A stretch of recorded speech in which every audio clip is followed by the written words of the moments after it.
Scheduling things in, so I don't feel like I have a lot of time to do community service or volunteer. I do watch my grandkids now and then and get out and about and do different things in the community now and then, but I just feel like I have a hard time committing to a schedule of volunteering. So I have been looking online and sort of trying to find a way that I can give a little more than what I'm doing now. And that's something that I'm working on and that I feel that is important to me. I do believe that it's so important that we offer what we can. I mean, I worked full-time when my kids were growing up as well, so realistically, I have more time now than I did when the kids were young, but some days it just doesn't feel like it is. So I strive for a balance, and sometimes if I can give a little money or give a little time or give a little support or give some things that I don't use anymore to one of the thrift stores that are supporting community services. Some of the thrift stores support services in our community, some are in the global community, and I just believe that we can do a little bit. Maybe it's a little bit of recycling pop cans or something and dropping them off at the bottle depot and letting them give them to the charity of the week. Or there's so many things that a person can do. Checking on a neighbor, shoveling somebody's snow, mowing somebody's lawn, just checking in, just smiling and saying hello, and we're all part of this community, big and small.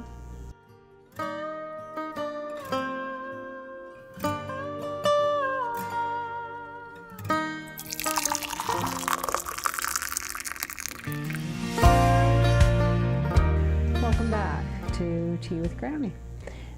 Today we have interesting talk with a wonderful woman who's retired and has come out of retirement to give to the community. In the discussion that I had with Brenda, she is in Fort St. John. She's running a very, very important program. It's mental health and well-being. It's wonderful, assisting people that are going through a very, very challenging times in their life. And so when you get to meet Brenda, I hope that the conversation that I recorded, I hope it offers a glimpse into who she is, because she is this vibrant, wonderful person with a background in nursing, and I'll let her tell you that part of the story.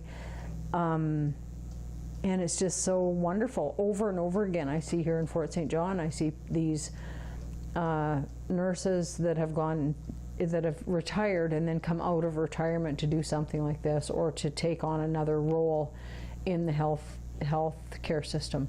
And so without further ado, I hope that you enjoy this conversation with Brenda. It's absolutely lovely, and it just goes to show how much every generation has to offer. Hello everyone, my name is Brenda Baumeister. This is an amazing opportunity. Bev is an amazing lady. She's asked me to talk about the things that I do as a grandma, as a mother, as a woman. I've been involved in a lot of different things, but let's start with my first thing. I was a nurse for 35 years. Worked here at the hospital in Fort St. John. I worked at the care home as well. An amazing career. I learned how to keep all of the stuff I do at work and come home, but it was very difficult. I'm a very personable person. My emotions. I also the healing touch that goes along with any type of scientific nursing, I think is really, really important. So I got into healing touch. I do certain levels of that.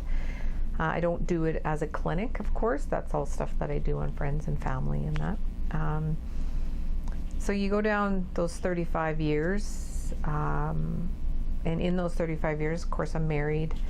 I do have 2 beautiful children. I have a son who's 30 and a daughter who's 33. 2 beautiful grandchildren from my daughter. I have a 2-year-old granddaughter and a 7-year-old grandson. Wow. Some days it's hard to believe. I'm like, wow, I remember how old I was, or what happened on my 7th birthday. You know, my grandparents came. It was huge, right? So to have grandchildren now at that age is like, wow. But yeah, so I look after them 2 days a week. So I retired last June. At first I was a little nervous, but you know, everybody's like, why are you retiring now? I'm young. I'm 57. And I said, because I can. The thought of retiring in 10 years, I was like, what's going to happen in 10 years? You know, we have a lot of close friends that passed away from cancer, from this, from that. And I'm like, wouldn't it be nice if I retired and I wasn't sick? Because sometimes people retire because they have no choice. I have a friend that she retired because she had no choice because of her ailments, right? So I thought, no, I think I'm going to make it happen. And we did. My husband and I, you know, he supports me 100%.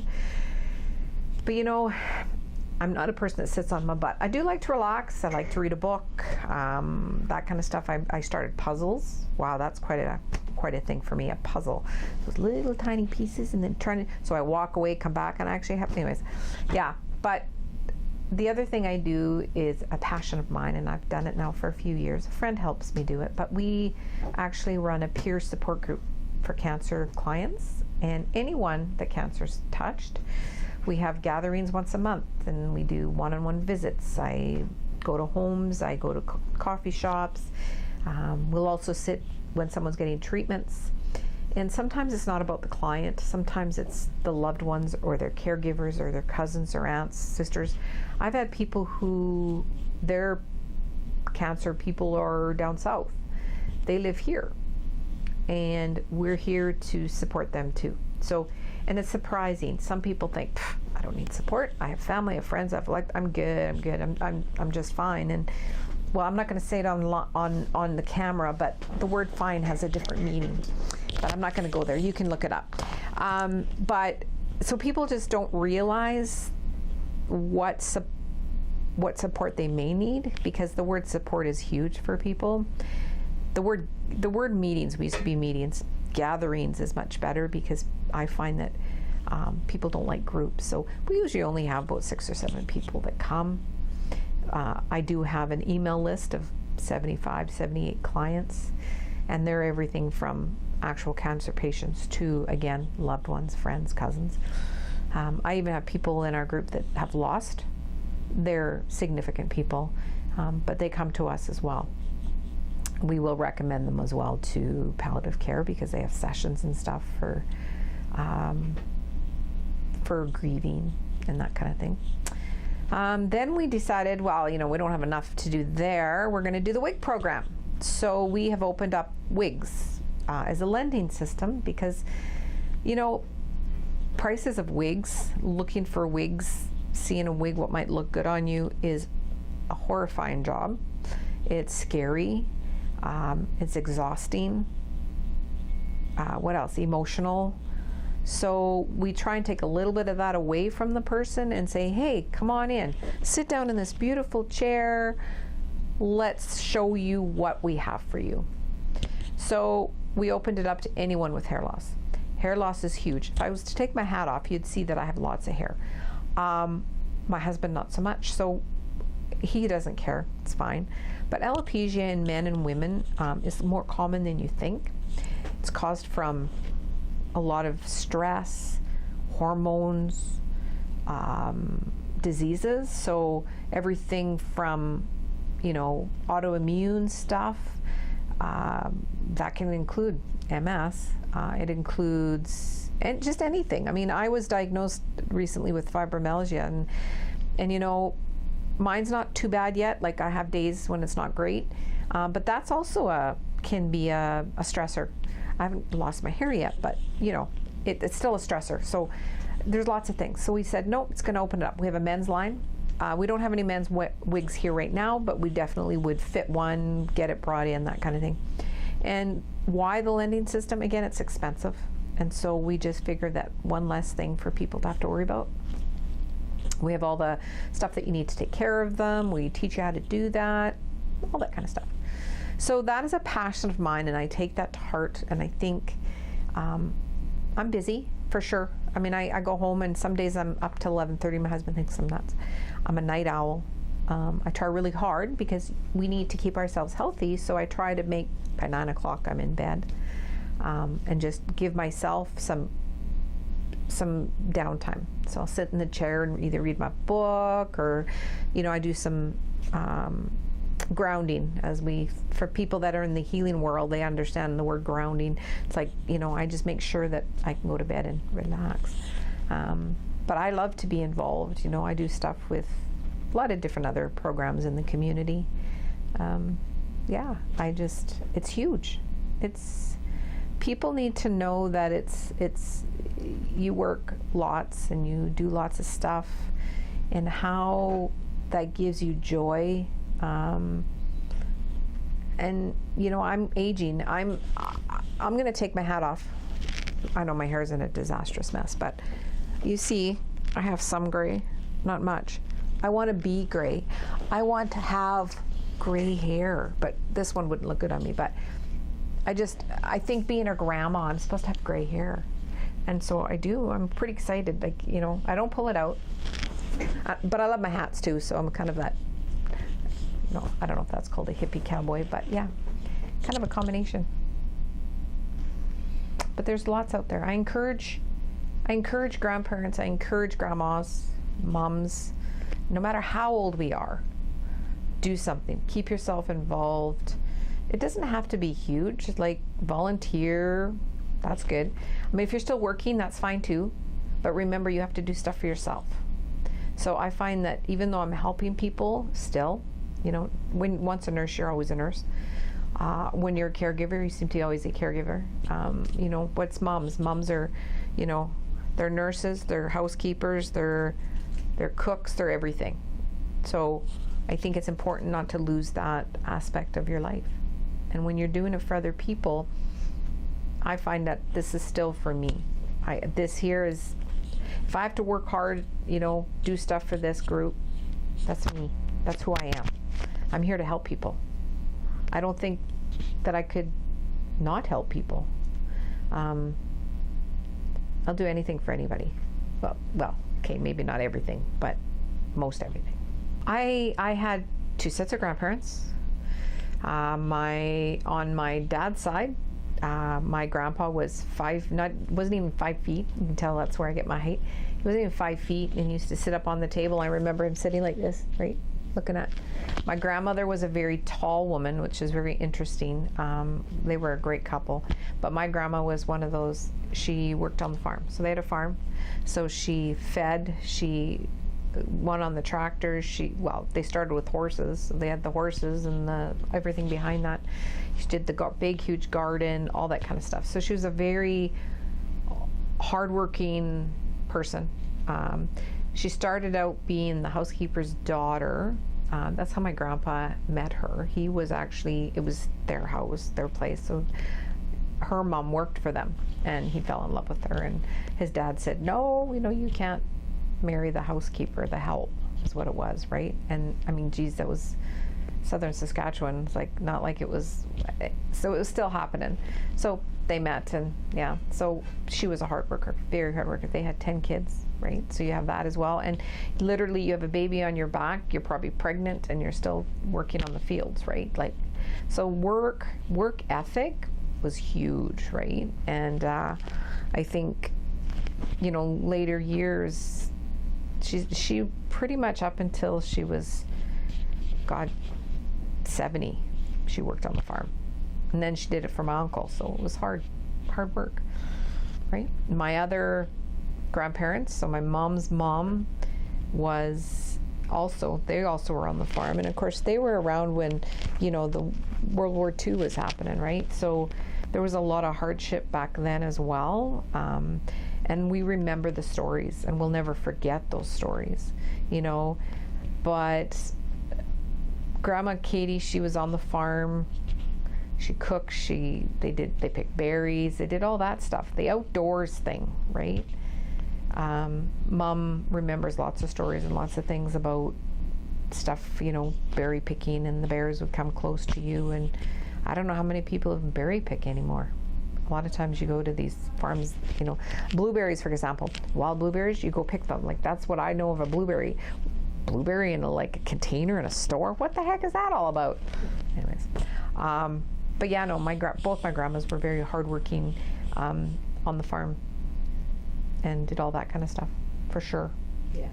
And they both passed when they were very old. My mom's mom was 98. My dad's mom was 95. The grandpas, well, my mom's dad actually lived to be, he was 95 as well. My other grandpa passed away early, but he had a lot of ailments. But yeah, so long, prosperous, hardworking, right in there, right? My mom, she worked as a nurse. She was in the very first original hospital in Fort St. John. So we're talking the three-story. She worked there with the nuns and everything, and then got pregnant. And in those days, you quit your job. And if you get it back, you're lucky. It didn't matter if you were a nurse, whoever you were, it didn't matter, right? She chose not to go back to work. So, her and dad, she was the homemaker and worked hard the house was spotless, food on the table, baked the bread, baked cinnamon rolls. Like, she was a true, you got home from school and you could smell it in the house, right? The bread, remembering all that. I did not get that trait. Baked bread maybe a couple times, but I was a baker and loved to bake. I definitely took care of my kids, but I was a working mom. So I graduated in 88. Was married in 89. Melissa came along in 91. And in those days, UI, so in the days of my mom, of course, there was no such thing as UI, right? I mean, you were still getting into the fact that the female was able to vote, for heaven's sakes. But Dina, my choice was to go back to work. And I did. My babies were 7 months old. There was no 2 years like they do now, which is wonderful. They have that year, and it doesn't matter what you do for work. The support you get is phenomenal. And I'm not saying I wasn't supported, I just say it's just different, right? And I'm not going to say it was harder, because I think you just do what needs to be done. So for me, going back to work, but I had a wonderful childcare, a home childcare, and I felt very comforted that, I went to work and my kids were being looked after by somebody else. My mom once in a while would look after my kids. My mother-in-law did too, but not very often. But you know what? They had lives too happening, and I didn't want the grandparents babysitting. I mean, now that I'm a grandma, I think differently. But back then, I was like, no, I want you to be a grandparent, right? So I had my daycare, and in those days, it was 12-hour shifts that I did, of course, and. So you're getting the kids up, you're doing the food, because my husband, when he was at home, did well. I'm not saying I didn't have support, but his job was a 12/7. He worked in the oil patch, he was an electrician, it just doesn't work, right? So, he can't leave a job to go pick up a kid. So we made it work. I made it work that this is what we did.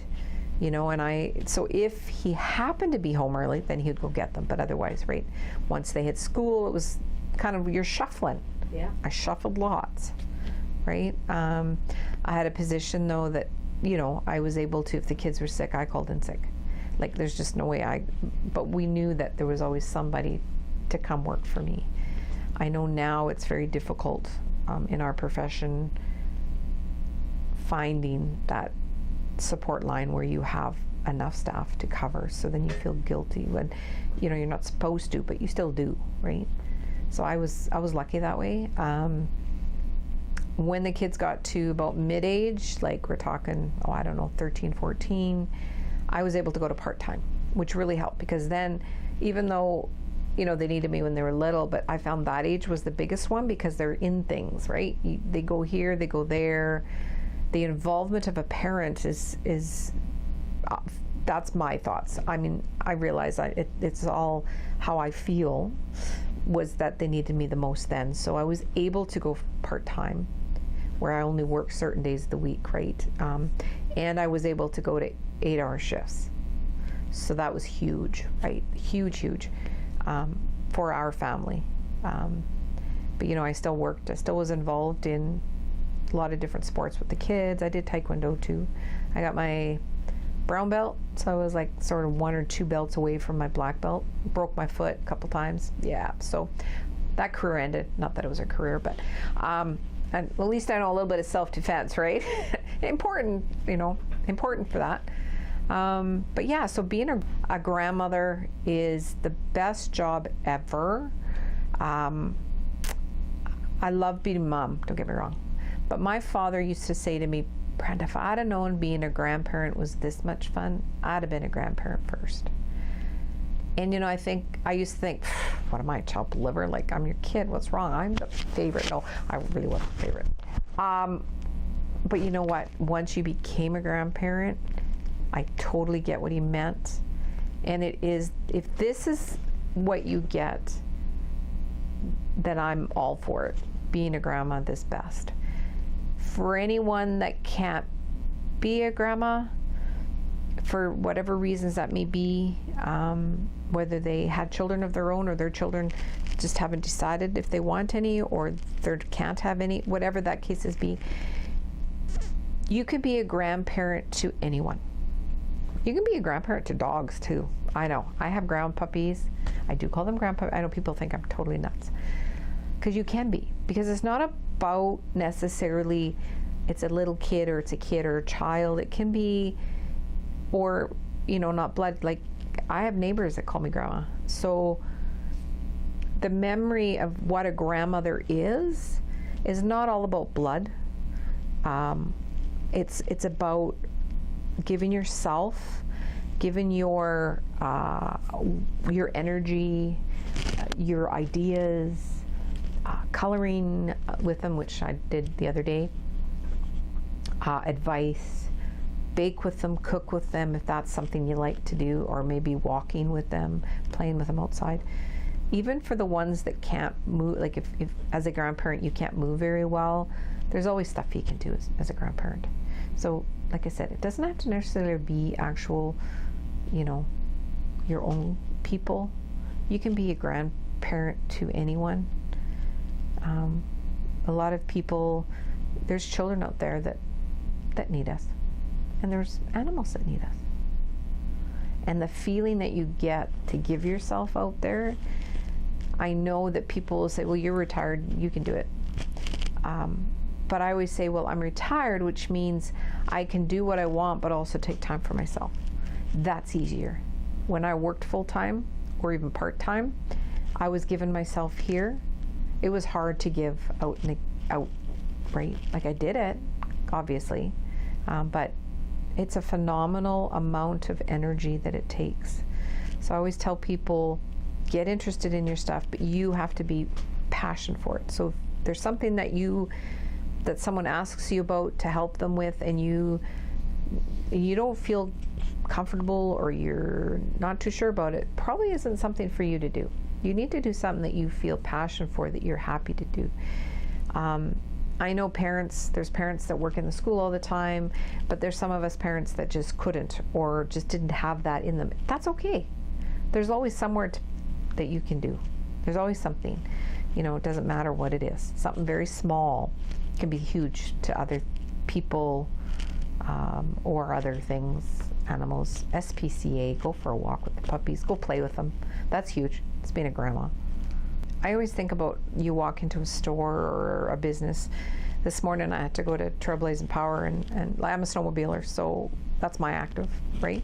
So I had to go get a part for my snow machine. But anyways, and I walk in there and say, good morning, good afternoon, whatever that, out there. Put that energy you have out there, because what happens is that you throw it at somebody who's maybe not so happy, and you can just do this ball roll, and it's like you can see this cloud going around their head, and then all of a sudden it's like whoop, and you get it back.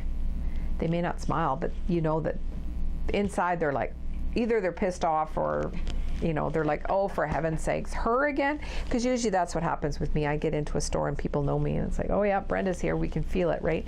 And that's huge.